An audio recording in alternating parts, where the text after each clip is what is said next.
Hey guys, Toolman Tim here. Welcome back to the workshop where we create community, find freedom, promote preparedness, and share success.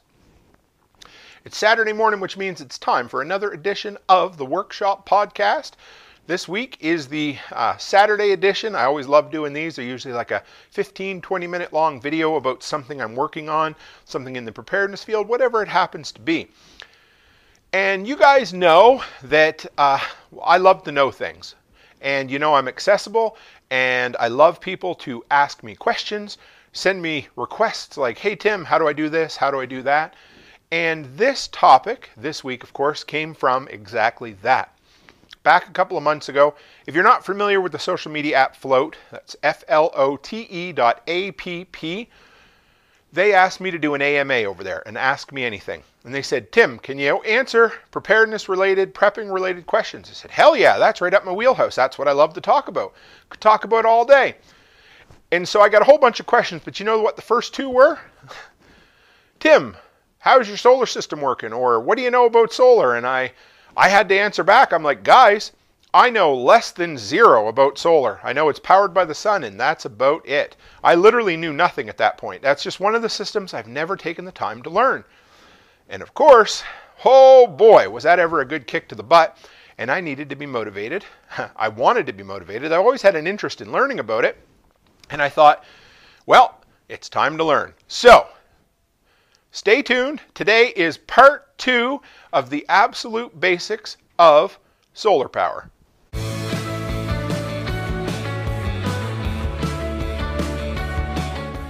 All right, guys, real quick before we dive in, if you want to know more about who I am, the easiest way to do it is to go by toolmantim.co. That's toolmantim.co. Find everything you need over there. The monthly newsletter, my social media links, including Flote, Odyssey, MeWe, YouTube, Instagram, Facebook, all of those. You can find me there. Add me if you have questions to ask. And the most important part is the shop. You run by the shop. Over there, I've got way over 100 items getting updated this winter to over 200 to maybe 300 different items I've used in my handyman business that have made me money or saved me money, stuff I've used and abused. And the best part, all kinds of different categories. We got hand tools, we got painting tools, gardening tools, and of course my favorite, preparedness items. And anything you pick up through there, or if you just start your shopping over in the shop and then continue on to Amazon from there, anything you pick up over the next 24 hours, a portion of that will go to support the content I create. So thanks, guys. Time for part 2 of my absolute idiot's guide to solar power.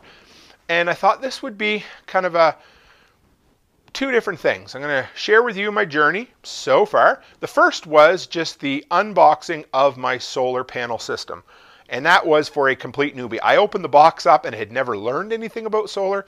Well, I shouldn't say I hadn't learned anything, but at that point I'd never done anything. So now I'm standing here with an entire functioning solar system that can actually run my entire garage with an insulated box. I'll tell you all about it anyway. So I'm coming to you now as someone who has learned a fair bit over the last couple of months. I'm no expert, but I can at least tell you what my journey from going from zero knowledge to a little bit of knowledge in solar has been like. So like I said, I got asked those questions on Flote that day. And of course, to me, there's nothing like motivating me to learn something to realize I don't know something. But I'll tell you though, if you ever ask me a question and you want to know, Tim, what is such and such? And if I don't know, I'm not going to bullshit you. I'm going to tell you. You know, I'm not going to make some crap up and say, you know, I'll tell you, I'll try to point you in the direction of an expert or of a source online. But honestly, I'm going to do my research and learn. So solar, well, the first thing I did was I thought, well, I need to find somebody that knows about solar. And of course, Chicken Hawk, if you guys follow Chicken Hawk, or if you don't, he has Chicken Hawk's Farmstead on YouTube. Follow him. If I remember, I'll put a link down there. Awesome content creator. And I knew he had started into solar. So I had him come on the Workshop Podcast live stream on Sunday night one time. And I had him share with us everything he knew about getting started into solar. And so I thought, okay, you know, it all sounded Greek to me before I started. And when we were done, at least he got me over the hump. And he started with a little Harbor Freight, just bare basics kit. You know, it was just tiny and he liked it. And then he upgraded from there. And I thought, okay, well, I like that. But what I really want to be able to do is run my garage. And I've got a bunch of B-roll footage that I have shot all the way along to show you the process. So I'm going to insert it as we go along. I may do some voiceovers for you too. But if you're listening on the audio only, everything that you hear hopefully will make complete sense. I'm only doing these episodes with both of you in mind. Anyway, so that was my goal. When I first started, I said I want to be able to run my entire garage, which, you know, it's not bad. It's maybe 16 by 20. I've got, let's see, 6 LED lights. I've got a forced air propane furnace. I have a 4-port rapid DeWalt charger. I've got a studio light there, some LED lights here. I've got a pull chain 32 watt shop light over there, a trickle charger for my generator, and that's really everything that I use in here on a regular basis. Everything I use is cordless. I really have no plug-in tools anymore. So I was a perfect candidate for being able to run solar power. So what exactly is a what exactly is a solar powered system? And my daughter the other day, when we got the first snowfall, the panels were covered in snow, and she said, "Look, Dad, it's a polar powered system." And I thought, that's pretty original, Charlotte. I love you. So what do you need to get started? What comes in a box? Well, when you seen my what I picked up there of the 200 watt solar system, what comes in the box and what you need to get started was, you know, at least one solar panel. I picked up two 100 watt solar panels. Then you need the pigtails to plug in up top. So they're like a V, and they'll connect them together. And then you need your 12 volt wire, or your wire in general, to run down. And what I ended up doing was I installed them. So of course, if you don't know this, and it's totally fine, south facing is ideal.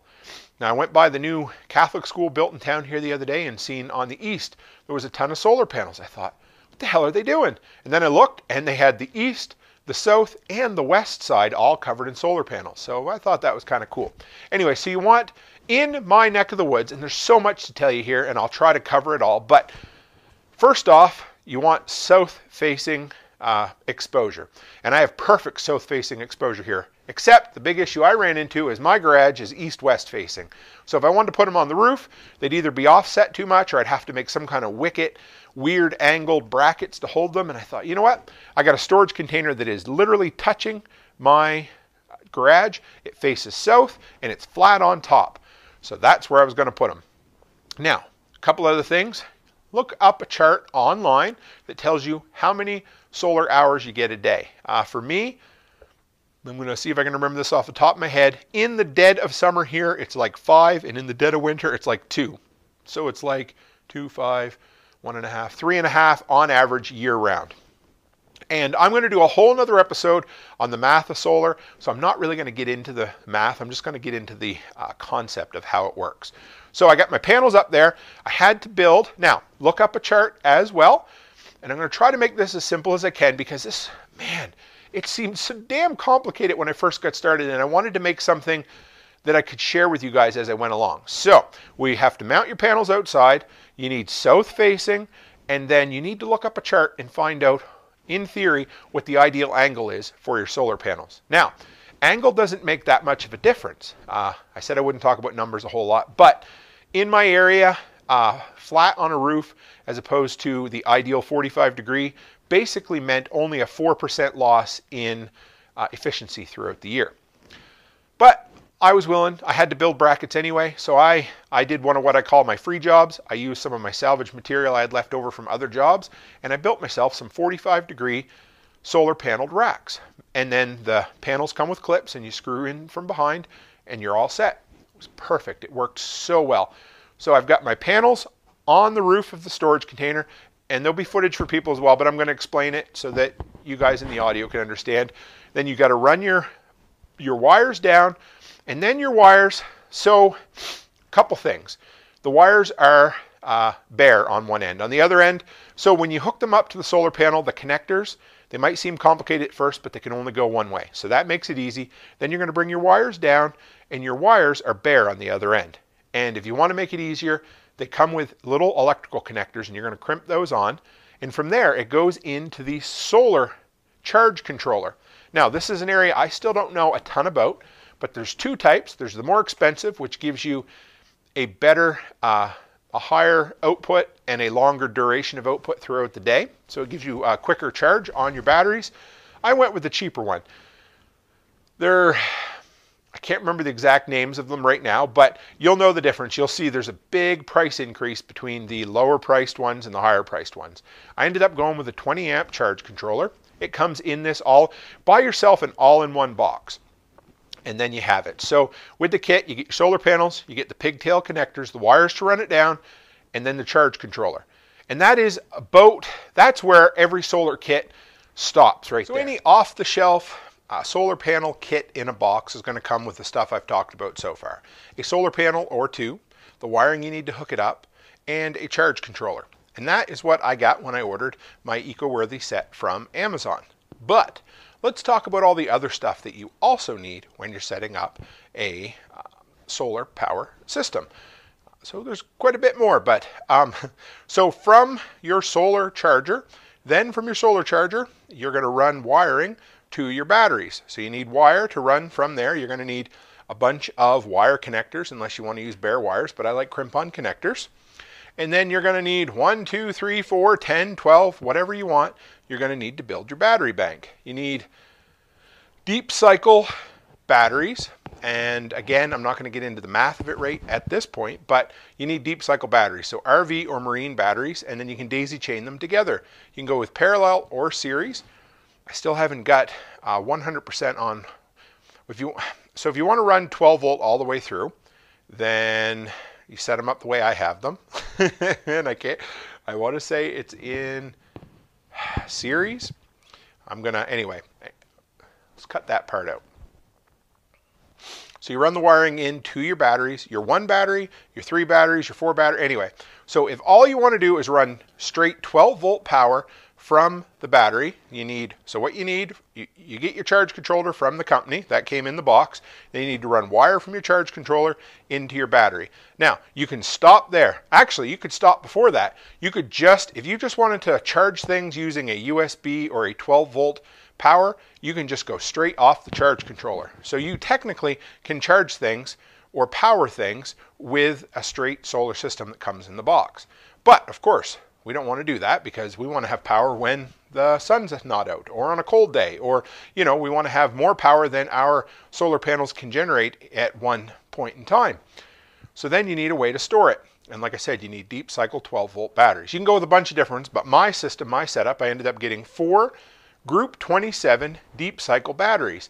And I got lucky. The cheapest ones I could find were $150 a battery at the local farm store, Canadian. So they might be a fair bit cheaper in the US, but I got 4, hooked them all together. And to hook them together, I went and got some number 6 heavy duty single strand, it's a single wire heavy duty number 6 gauged wire. And then I bought a bunch of crimp-on copper lugs from the local automotive store because I wanted to be able to crimp them on. I had to use vice grips and knock them down with a hammer in order to crimp them into place because I didn't have the special tool, but it worked pretty good. And then I was able to go from the positive on one battery. I'll zoom in and show you how it works. They're all hooked up. So now I have all 4 batteries connected. So now what I have at that point, and that's another basic step. So you get your system from the company, and that's your solar panels, your wires, and your charge controller. Then you need somewhere to store it. So you run wire out from your charge controller, you run it into your battery bank. Now, what's cool about a battery bank is, it's friggin' heavy. 4 deep cycle batteries are really heavy, but you can make it mobile, or you can move it around, or you could actually start by simply building a battery bank and not investing in the solar end of things. And then you could charge it with your car or with an automotive battery charger and have stored energy all the time. Now, it could be so you wanted to say run, anyway, you wanted to be incognito when you're running, when the power's out. You could run your generator during the day, and you could run off your battery bank at night. Or you may not have a generator at all, and so you want to run just off that stored battery bank. And then you could charge it using your vehicle.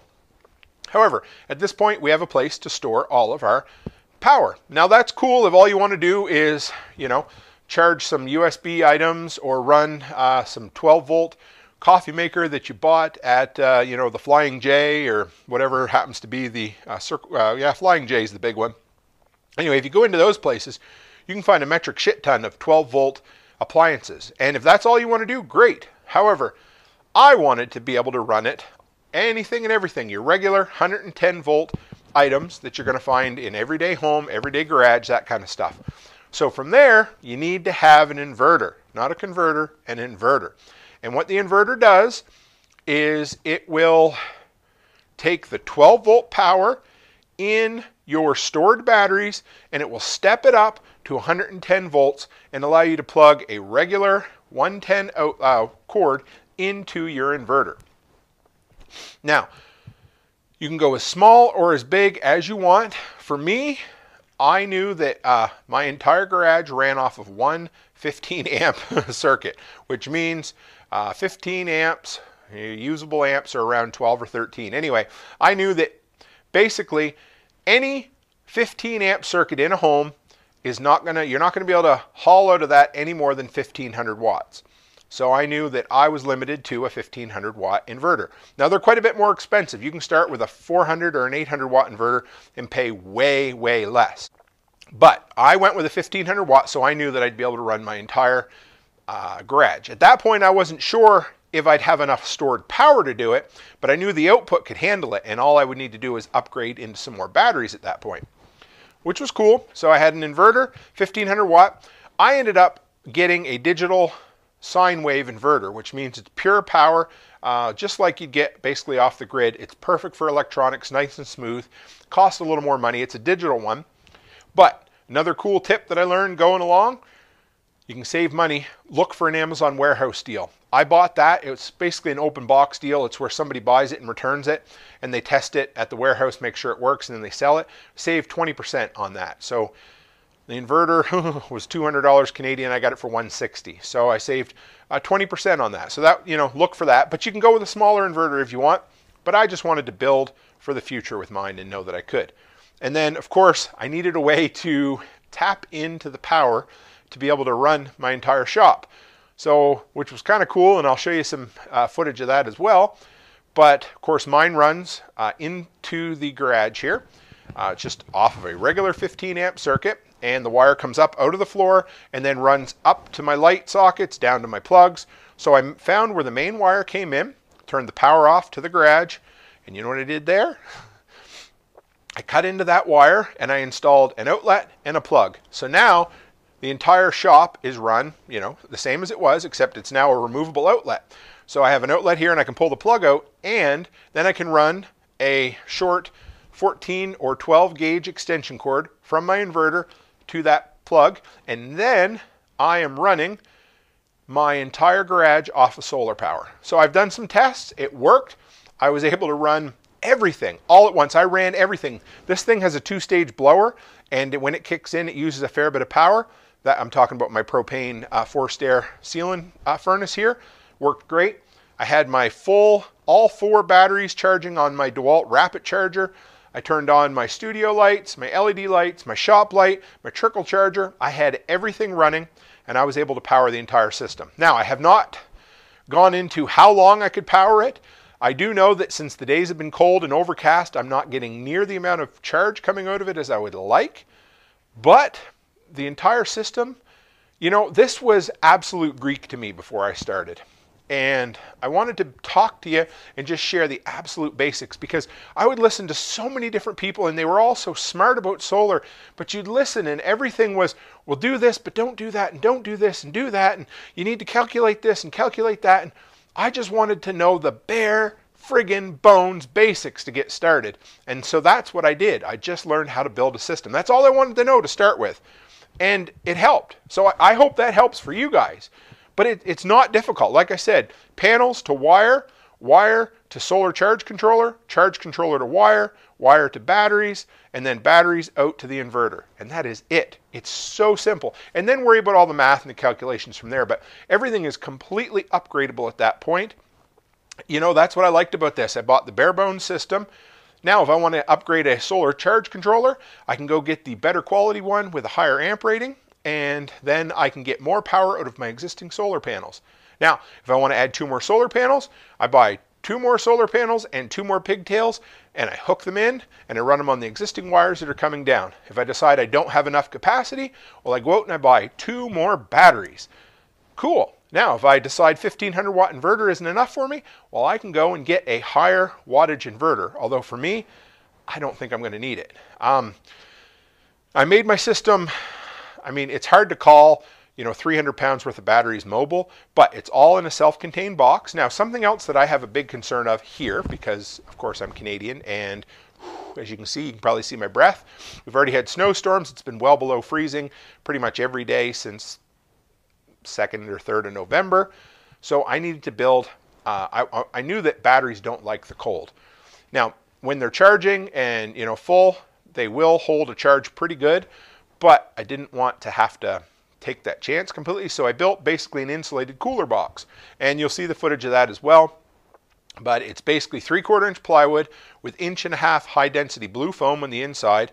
Each battery spaced out just about 1 inch inside, and then the lid goes on top. And that should be enough to keep just enough of the cold out and allow the batteries to create their own warmth just enough that they don't get so cold that I, ruin absolutely everything. And then I mounted my inverter on one side, my charge controller on the other. And then my plan is eventually, if I want to be a little more mobile, it's going to take 2 guys to move it, or at least to drop it down onto some wheels. But that entire system is self-contained, other than my solar panels. They're permanently mounted with the wires coming down. But what I was thinking was 2 things. Number 1, I could run that, if I absolutely needed to, run it up to the house and run power off it at night as a mobile battery bank. I may split the box into 2, but probably not. The other way I'm thinking is for our RV. I want to be able to, the biggest expense in a solar system is the storage, is the batteries, right? So I wouldn't mind being able to move those batteries around. So what I'm thinking is just buy another solar kit, hook it up permanently on the on the roof of the RV, and then put some quick connect couplings of some sort in the middle after the charge controller, or before the charge controller even, on both sets. And then, 2 strong guys, we can back the RV up, slide the battery bank on if we ever needed to, and Bob's our uncle. So then basically I can have one there. I could even have one on the house if I wanted to. I could have 3 solar systems, but only 1 battery bank. So that is kind of a long-term plan. If I fall in love with solar like I think I'm going to, maybe I'll end up buying a couple of battery banks. But we don't use our RV enough to justify buying 4 more batteries to just sit there. So what I think we'll end up doing is just buying the solar panels, maybe put 4 on the roof of the RV so that we'd be as self-sufficient as could be. But yeah, I'm excited. I loved learning about solar. I hope this wasn't too technical. I wanted to, take you along on this complete idiot's guide to solar power. And I wanted to teach you what I knew, where I'd gone, what I've done. I actually didn't make a whole lot of mistakes. I just did a lot of research as I went. So hope that helps. If you have more questions, I'm going to get the episode 3 or video 3 in this beginner's guide to solar will be in the new year. It's going to be a little heavier in the math. I'm going to explain how to figure out your wattage, your voltage, your amperage, your storage capacity, all of that, because I'm still learning. But I wanted to come back to you. And, the first was just my first thoughts on what was in the box. The second one, of course, now has been, hey, I know how to set up a system, so let's share that with you. And going forward, we'll talk about the math. And who knows, maybe we'll do a 4th or 5th video in this series down the road as well. But anyway, guys, if you want to see more of this, hit the subscribe button if you're new here. Also, this is part of the Workshop podcast. So if you're listening audio-wise or watching video-wise, there's 3 episodes a week, 2 live on Thursday and Sunday and 1 recorded on Saturday. So hit that subscribe button or search for me in any podcatcher, Toolman Tim's Workshop. That's it for me this week, guys. I know you can spend your time absolutely anywhere, but I love the fact that you're willing to come and hang out with me in the workshop. So thank you. And as always, stay happy, stay healthy, and have a great week.